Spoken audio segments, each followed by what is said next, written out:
Well, Russia's president is reportedly fuming that his invasion of Ukraine hasn't been so easy, according to a member of the European Union Parliament. Vladimir Putin has 10 days to end the conflict or be forced into negotiations, apparently. Well, joining us now is political analyst and professor at Curtin University, Joe Siracusa.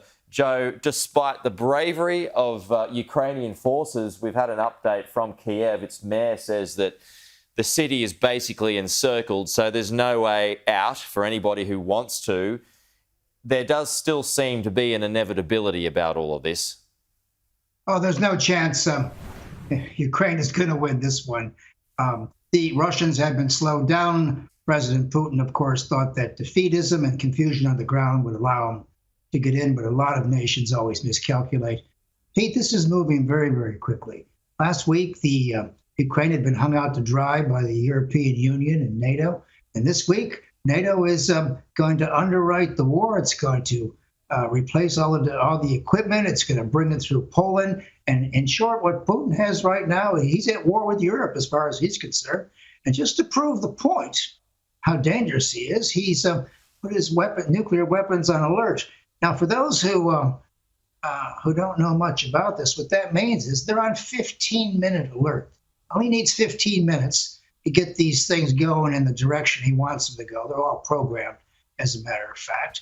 And at this, and of course, at this very time here, Zelensky is going to meet some folks on the border of Belarus for negotiations. Now, these negotiations are very tentative. I don't know how much is going to come of it, but I think this is Zelensky's last chance to try to do something about this. And keep in mind, Pete, that I am sure that since day one, the order to catch and kill Zelensky is number one for the Russian military forces. They get a hold of this guy and get rid of him, and that's what they're going to try to do. I think the morale in Ukraine would collapse. So it's very important to keep him alive, or at least get him to someplace safe if the going gets bad. But look, this is moving very quickly, and I think we're in a place we've never been before. We've got a 21st century power, which tried an 18th century land grab, which has so far been successful. And we haven't done much about it, since Crimea in 2014. So in a way, everything's coming home to roost. And you will notice the last couple of days that while the European Union has all kinds of speakers and NATO has all kinds of speakers on the airwaves, we're not seeing much of President Biden. 1/3 of the American public do not approve of the way he's handling this. And this is his second major foreign policy crisis. On the fifth day of Russia's invasion of Ukraine, the war of words has moved up a gear with accusations of lies, genocide and comparisons to World War II. Peace talks between Ukraine and Russia on the Belarusian border have ended. Officials will return to their capitals for further consultations before returning for a second round of discussions. Here is the latest. Ukraine's leader hoped the talks in Belarus would establish a ceasefire and get Russia to withdraw its forces. Neither president was present for the talks, instead sending delegations. Ukraine's President Volodymyr Zelensky has appealed to the European Union to allow Ukraine to gain membership under a special procedure as Russian troops close in on Kiev, and that has been something that Vladimir Putin has never wanted. There has been another significant battle in Ukraine's second largest city of Kharkiv, where Ukraine officials report dozens of people have been killed and hundreds injured in rocket strikes by Russian forces. While Kharkiv seems to be a significant target, there is a sense that the fight is getting closer to Kiev. These are live pictures from the capital. It is approaching 9 p.m. now. The curfew in the city has now lifted, but blasts and bombings are increasing. Russian forces are still facing significant resistance from Ukraine's civilians and its troops.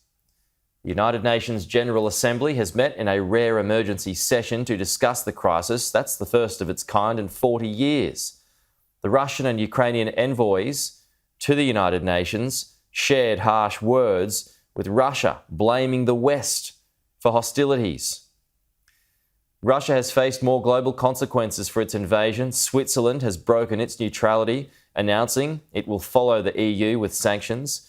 Oil giant Shell has announced that it will exit all joint operations in Russia and will end its involvement in the Nord Stream 2 pipeline project. FIFA and UEFA have banned Russian national football teams and professional clubs from all of its competitions.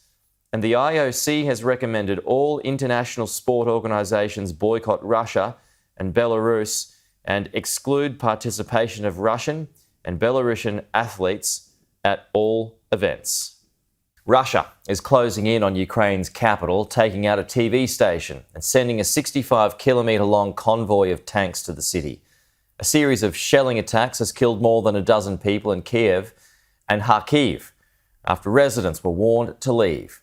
But the Ukrainian president remains defiant, saying nobody will break his country. A devastating strike right at the heart of Ukraine's second-largest city. The Russian missile hit without warning.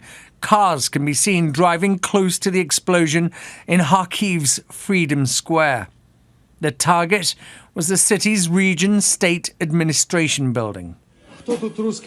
This footage shows the aftermath. The scale of the destruction tells of the force of the blast. Local leaders say the attack also struck nearby residential buildings. There were no military facilities there to be targeted. The strike of the Independence Square is a crime that will not be forgotten. This is an international act of terror from the Russian Federation. We call on all countries of the world to react to this act of aggression and to announce that Russia is carrying out terrorist actions. The United Nations General Assembly has voted in favour of a resolution condemning Russia's invasion of Ukraine. The vote rebukes Russia's actions and demands that President Putin withdraws all military forces.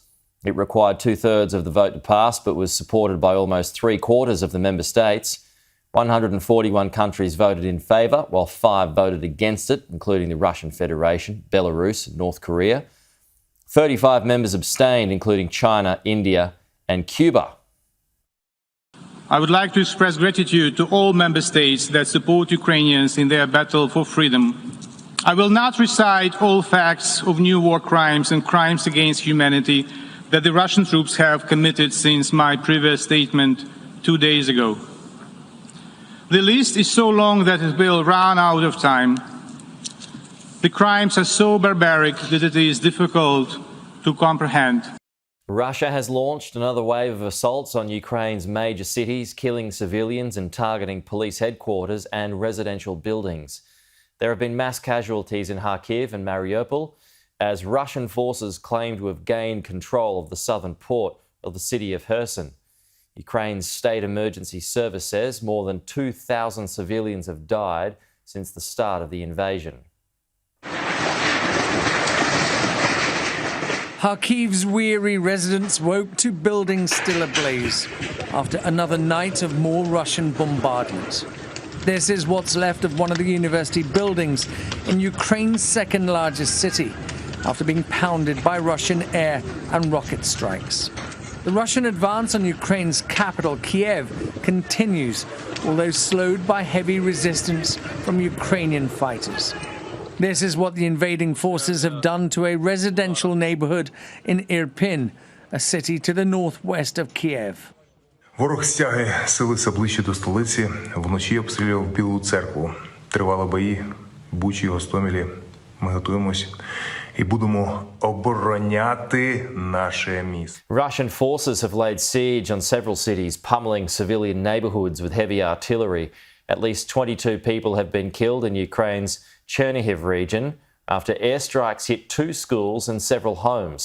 The assaults have deepened a humanitarian crisis that's prompted more than 1 million people to flee. An occupying force now in total control of a Ukrainian city. Russian military vehicles rumble through the neighborhoods. Its troops patrol the deserted streets. This is the Black Sea port of Kherson, the first Ukrainian city to fall to the Russians. I'm here with my grandmother now, and we have enough food for a couple of weeks, so we try not to leave because it's very dangerous right now. And our government asked us to sit at home. The Russian bombardment has been unrelenting. Moscow says it's only targeting strategic military sites.